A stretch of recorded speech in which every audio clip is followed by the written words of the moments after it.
Well, good morning again, everyone. It is great to be with you for this next fascinating discussion called Beyond Vehicles, New Opportunities for Ethanol. My name is Grant Mankey, and I serve as the Deputy Secretary of Agriculture for Iowa. Prior to that, I was the Vice President of Market Development for Iowa Corn. And a long time ago, I worked with Monty and the team at IRFA for the Iowa Renewable Fuels Association. Monty told me that he would never again let me on this stage once I left, so I'm very glad that Lisa talked him into letting me come back up here to join this very exciting panel.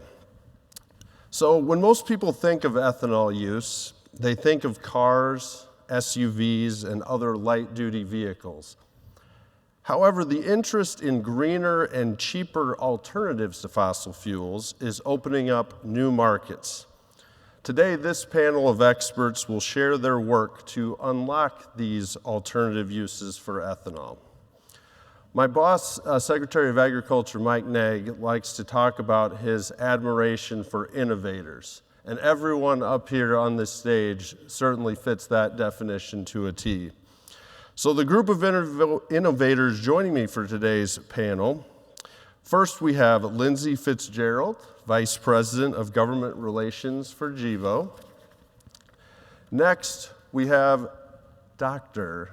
VJ Johnson, CEO and co-founder of Clear Flame Engine Technologies. Sorry, he told me I could not say that he was a doctor, but he is, so we got to be truthful up here.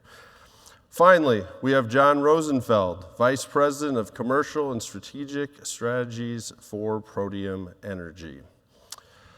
So I want to start by just pretending we just met on an elevator and I'm just talking to you, and I will ask you a little bit about your company. So Lindsay, you work for GEVO. Tell me a little bit about GEVO. What do you do at GEVO? I'm glad to be trapped in an elevator with you for a minute. So GEVO is a producer of sustainable aviation fuel. We produce that sustainable aviation fuel from ethanol from low CI corn. We have a facility that we are currently building in Lake Preston, South Dakota. In addition to this facility, because we like to keep it interesting, we also have a dairy to RNG facility here in Northwest Iowa. And also to keep it interesting, we're based in Colorado, just south of Denver. Fascinating. Very good. Continuing on with that, BJ, tell me a little bit about Clear Flame Engines.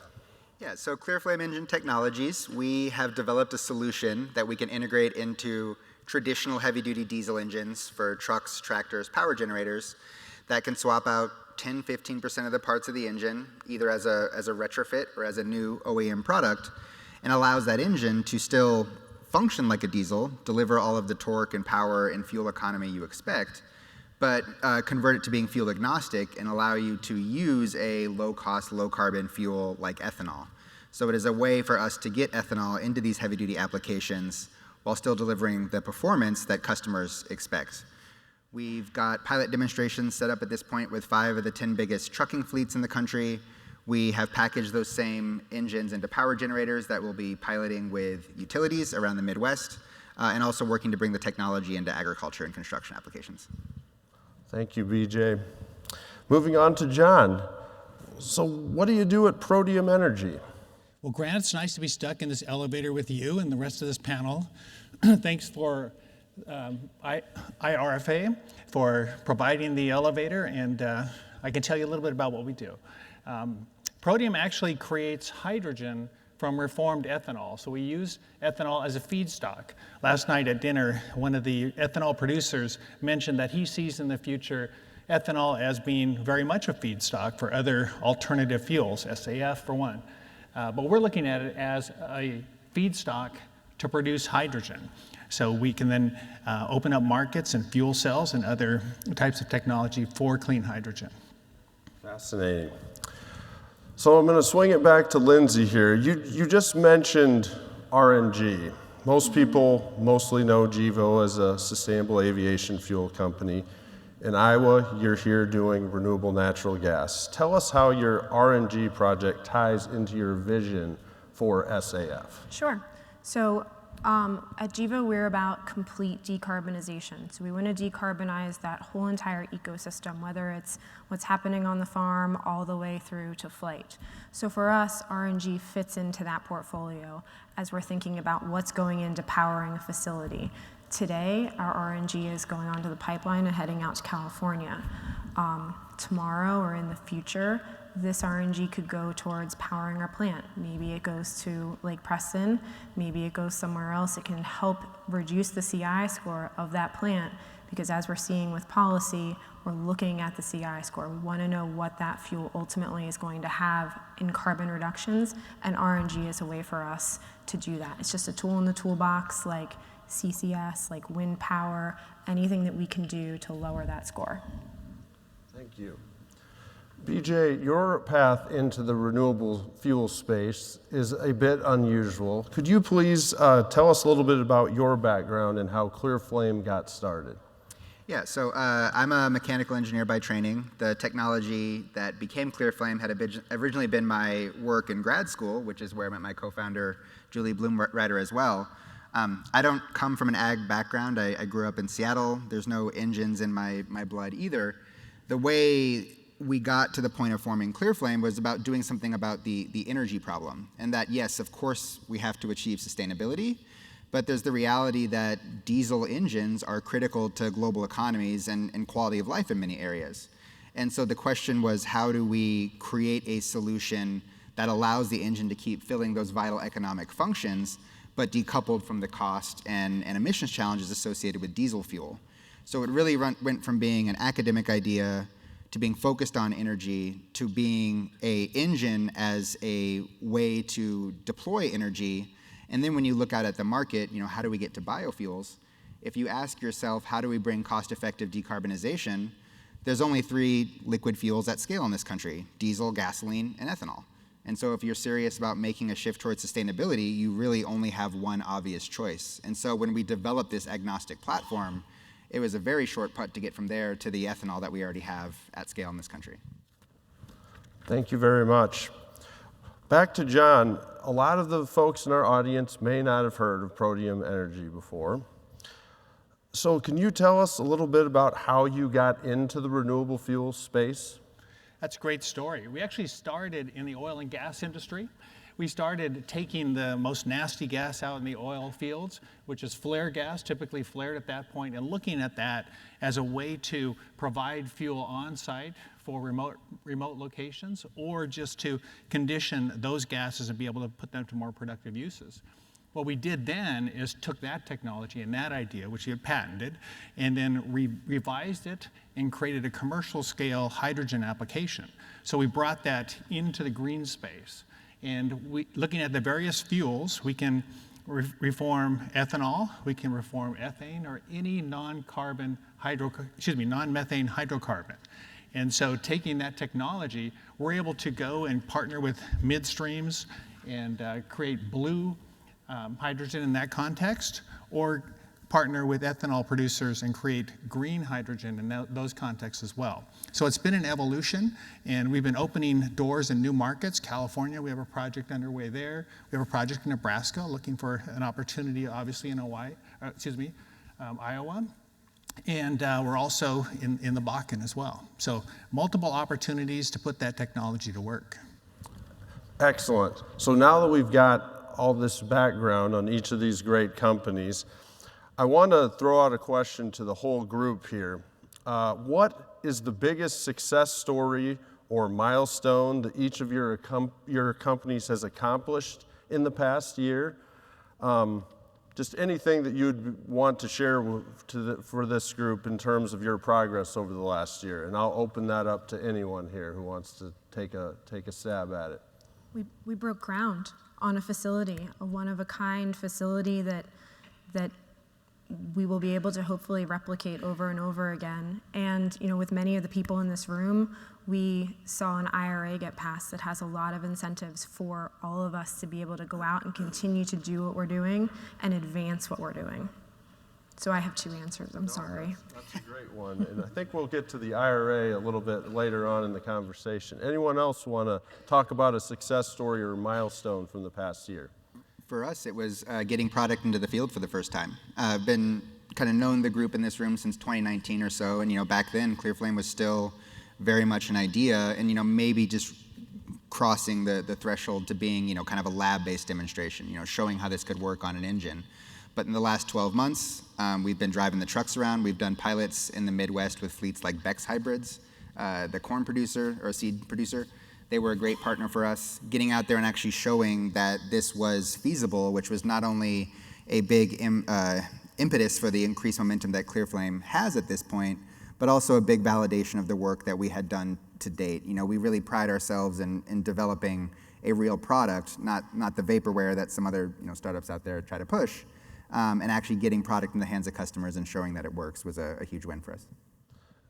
Just a quick note for us, it's really preparing and kind of moving along at the same pace as the hydrogen business. When we first came out, you're too early. But the plant takes a while to build, as you can imagine. It's a 2-year process in some instances. And if you have CCS, that's a long process as well. So for us, positioning ourselves with offtakes for national refueling programs for truck OEMs and other opportunities like that, it's positioning both our technology and our partnerships to be able to execute this year. Excellent. So Lindsay, back to you.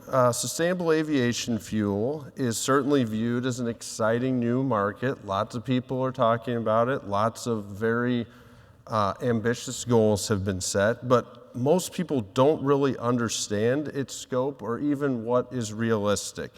So for those who have questions regarding how SAF might impact, of course, ethanol and biodiesel, but other products like soybean oil or corn oil, what bullet points might you have to share on that topic? So I think one of the things to remember is that sustainable aviation fuel doesn't just come from lipids or carbohydrates. It can come from a lot of different things. So right now there are 7 ASTM pathways to make sustainable aviation fuel, and there are more in the works. So for your biodiesel and your renewable diesel, some of this feedstock may go to sustainable aviation fuel. For your ethanol, that ethanol can be turned into sustainable aviation fuel, but it's all a matter of what the markets are asking for. For your soybean oil, again, it's where is it going to go? Where is the best use for that unit of energy, and what's the best value for it? For the corn oil, same thing. From our process at Gevo, we're actually producing about 33 million pounds of corn oil from our facility. So we'll have about 65 million gallons of hydrogen or of hydrocarbons per year, and then 33 million pounds of corn oil to put back into the market. So I think as we've seen through time, I remember when renewable diesel was just coming online and everybody was worried, how is this going to balance out? I think it's balanced out okay, and this is going to be the same situation. But we also have other feedstocks, we have other ways to make this fuel, and the market will allow it to do so in a calm-ish manner. Yes, we'll all try to stay calm regarding sustainable aviation fuel, Lindsay. Thank you for that great advice and insight. BJ, dealing with higher ethanol and biodiesel blends, a lot of us in this room know from experience that acceptance and support from engine manufacturers can either make your life easy or create significant roadblocks. How have the engine folks, the engine experts, reacted to ClearFlame technology? Yeah, it's certainly been mixed, as you alluded to. It's a tricky audience. I mean, on the one hand, for ClearFlame, because we change so little about the engine, we don't necessarily have to work through OEM pathways. The trucks we have on the road right now, we actually did as aftermarket retrofits, rebuilds of existing OEM product. But when it comes to engaging the OEMs in discussion, we are starting to see some shift in a direction that understands the role that ClearFlame has to play. A lot of that, though, is driven by customer pull, the market showing that these things make sense. That ClearFlame trucks are driving around with fleets that are significantly lower cost than diesel, but also lower in your average carbon impact per mile than an electric vehicle.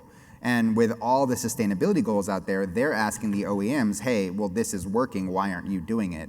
And that's helped creating that pull along. And I think there is reason for optimism. Electric vehicles have come up a lot today, and every OEM is big on the electric train right now. It wasn't even 10 years ago that everyone was talking about Tesla like it was a complete joke and no one wanted to touch EVs with a 10-foot pole. But the market actually showing that this is a product that works for customers. At the end of the day, these are smart businesses, and they will follow the money, and the money's there. Very good.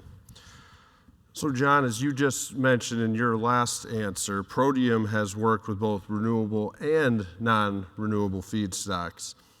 Do you see that continuing, or are renewable incentives driving your business model? And are there any lessons to be learned from one type of feedstock that might help with the other? Well, that's an important consideration. One of the reasons why we needed to look to the ethanol producing market is to allow for a national strategy for refueling. If we're limited to oil and gas midstreams, we're limited to those locations. It's very difficult to take residue gas and move it all over the country. However, you've got an infrastructure that is perfect for that. We can actually produce hydrogen right at your plant. It's a relatively cooperative process. We can work with your CCS and other components there. But what that does is it allows you, when you're looking at the hydrogen market, which has a lot of variables right now, it's still developing, to be part of a national program, something where there's offtake in place, you understand how that works, and we can talk about the various products that we can produce, including green ammonia, so that might be something to consider as well. But looking at marrying the two ideas of the renewables and the IRA and what that provides, and offering some of those opportunities as well as some of the opportunities that are just available to clean hydrogen overall, and availing those to the ethanol producers in terms of an overall business model is really an opportunity we look forward to exploring more. Very good.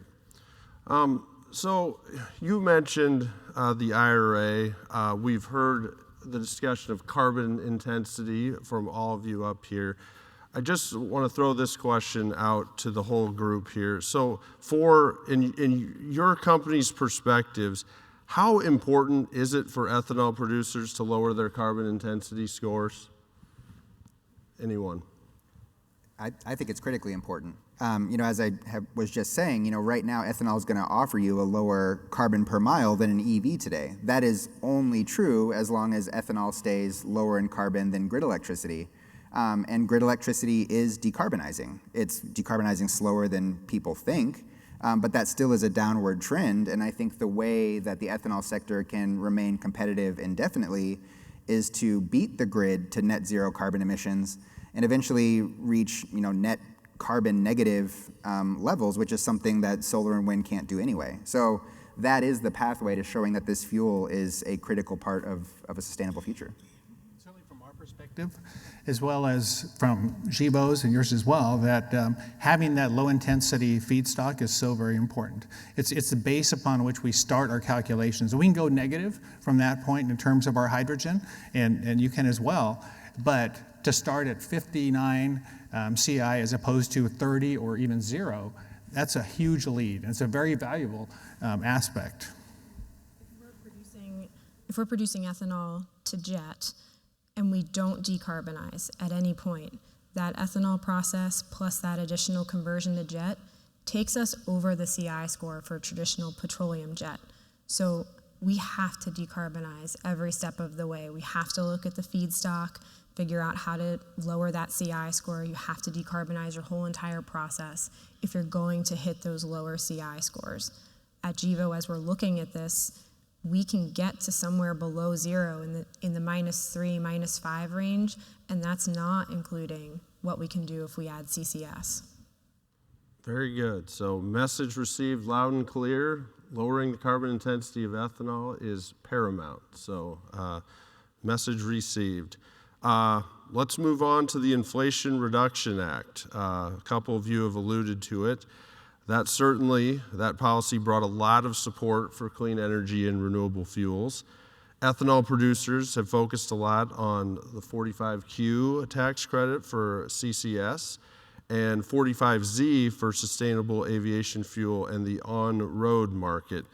For all of you, again, a question to the whole group. Do you see other ways that ethanol producers can benefit from the Inflation Reduction Act, and how are these policies important to the work that you're doing at your respective companies?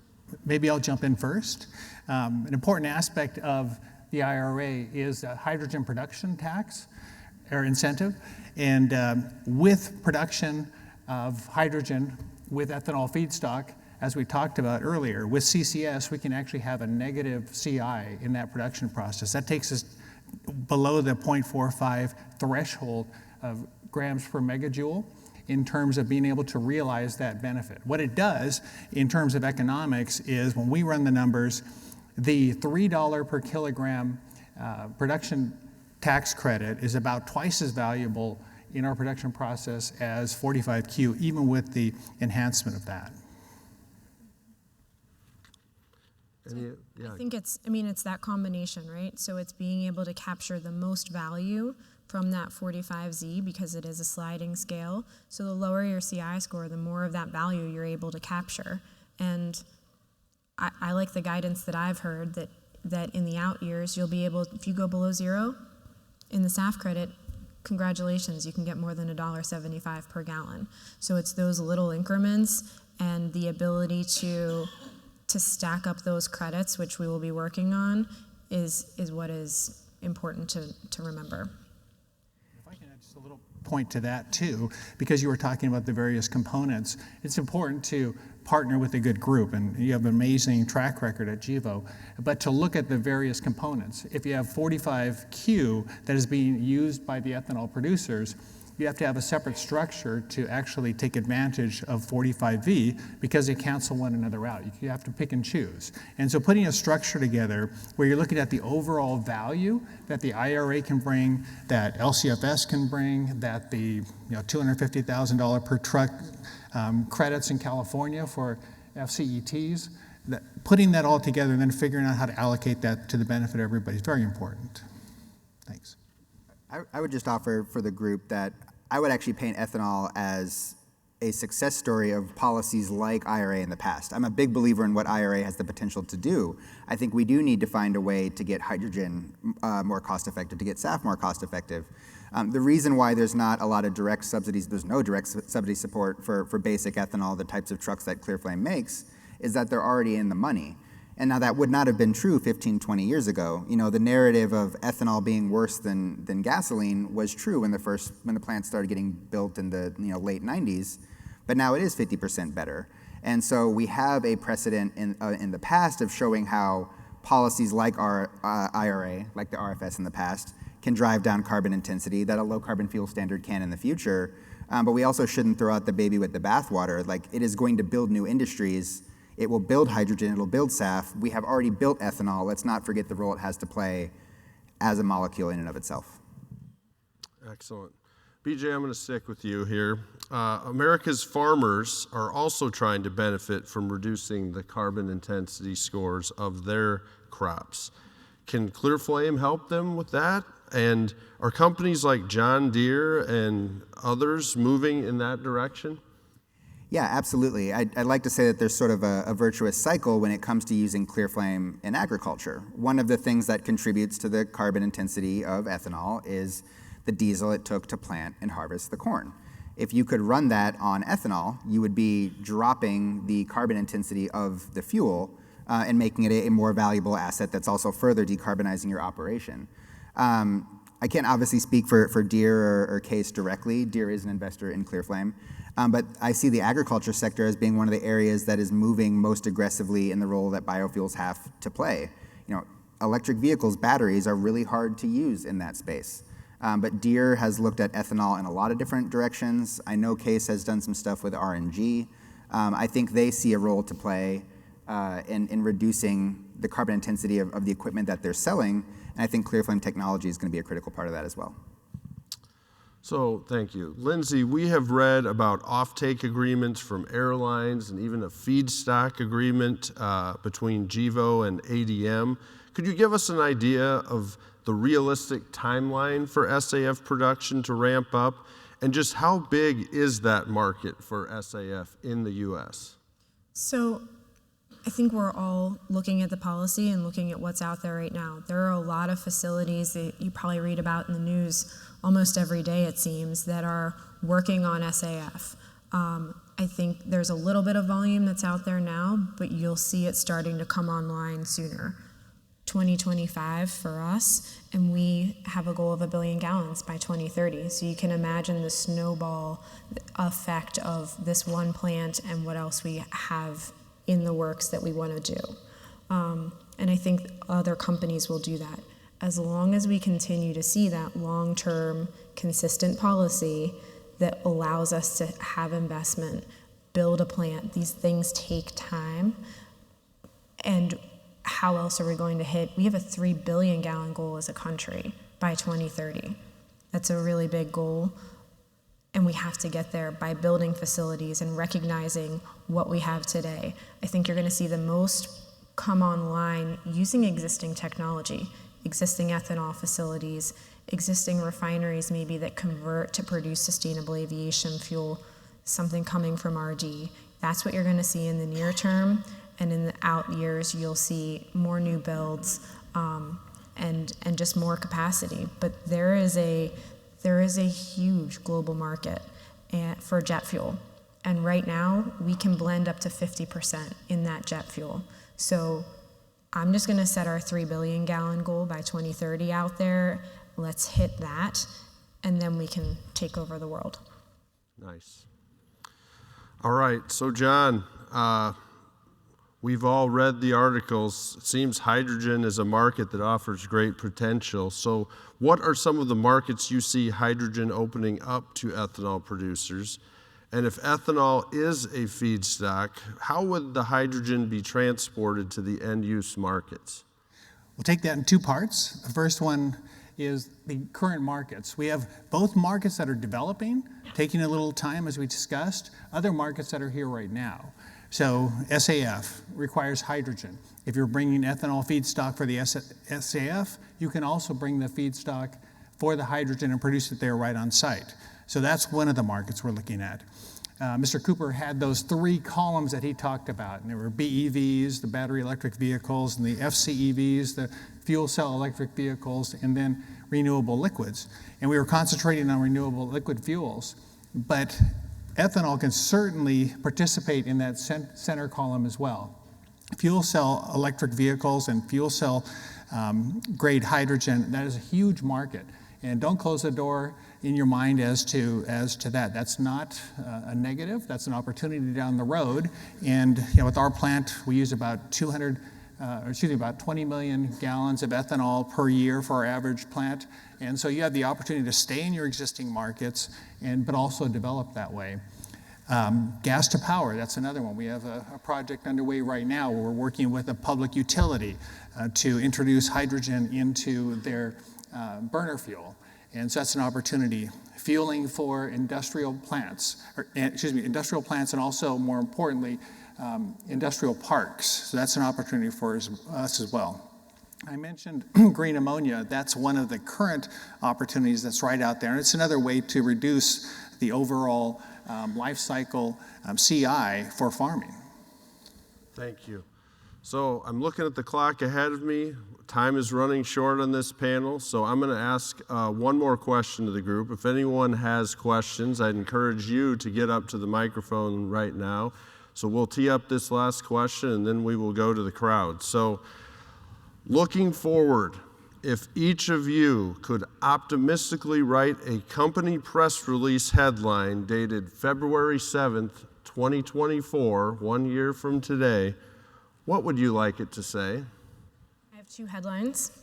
The first headline is that on a national level, we have adopted the Argonne GREAT model plus, I call it Argonne Plus, as the national method for counting carbon. That way we can value what's happening in agriculture all the way through to combustion, and we don't have any other political layers put on top of that. The second is the EPA has approved CCS as a pathway, as a method for reducing your GHG reduction in your RFS pathway. Very good.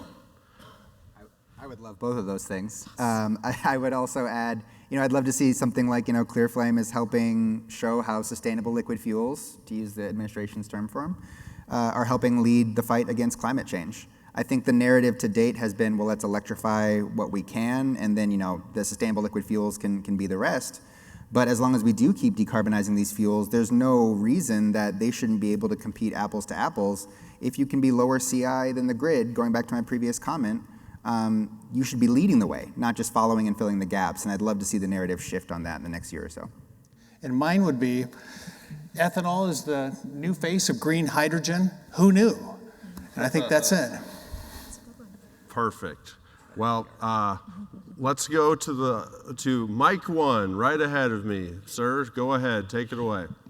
Warren Pitcher's my name, an investor in Lincoln Way Energy in Nevada. And I'd like to ask Lindsay to tell me a little more about the potential of aviation fuel, be it commercial airlines or Department of Defense contracts. With corn fluctuating and worldwide crude oil barrel fluctuating, you got a lot of variables. So I know it's a tough question to answer, but I'll ask it. Where do you think ethanol or jet fuel from ethanol will be competitive over the long run with our fossil fuel petroleum?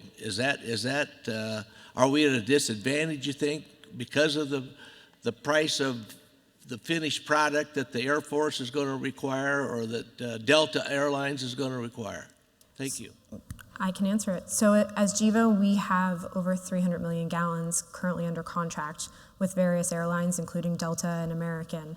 That corn to ethanol to jet process that we're looking at is able to be price competitive when you layer in the tax credit that we have, the value of the RIN, the LCFS credit. If you're sending it to California, there's now a tax incentive in Illinois for SAF. So it's those credits that kind of help bring the price down and help offset the cost of the massive investment that we're making to build a whole new facility. So over time, when that facility gets paid off, that price will come down more and it'll level out. But it's those incentives that value the carbon intensity, that value the green benefit of the fuel, that help balance things out. And I think that, when you think about DOD, they recognize this as well. Just like with ethanol and biodiesel and renewable diesel today, they weren't the same price today that they were 10, 15 years ago. It took time, it took economies of scale to bring that down. So give it a little time, but again, that long-term consistent policy allows for a nice runway, no pun intended, for a price to be something that is on par. Sure. Thank you, Lindsay. We have time for one more question. Sir, take it away. Hi, I'm Mark Benz with Henge Molecular Says. We have developed and we've invested a lot in hydrogen. We believe it truly is the fuel of the future, and green and blue hydrogen. And I've got people who have designed engines to burn just in a normal internal combustion engine, blue hydrogen as well as green hydrogen. Now, compared to electrolysis or reformers, how does the pricing of hydrogen production compare from ethanol as opposed to electrolysis or reformers? When we run the numbers and do that comparison, because that's a very important one, we find that reforming ethanol is a much less expensive process. For us, we're pre-revenue, so everything is a hurdle, but the actual production cost using ethanol can be lower than electrolysis. That's one of the hurdles they have. There's a lot of emphasis on how to bring that cost down, but still, it's very expensive. And one important advantage that ethanol producers have is that last night, no sun, no wind, you can still produce. Sure. And I guess the real question is, I have a 6,000 ton project, hydrogen project in Australia right now. Can you produce at those kind of volumes? Our optimal volume is 30 tons. per day. However, we can scale up, and we actually have stick-built, concepts as well. So if we're going to those types of volumes, we would do a stick-built plant. We can definitely do that. And modular, what we can do is start at 15 tons, and then we add modules like an LNG train and scale up to 100, 150 tons per day. That's pretty significant considering some of the larger oil companies are doing, pilot projects with 5 and 10 kilograms per day. All right. We can talk after. Yeah. What we're building in Australia will require 20 trains of dehydrators. All right. We'll definitely talk. Let's thank this distinguished group of panelists for a fascinating conversation. Thank you.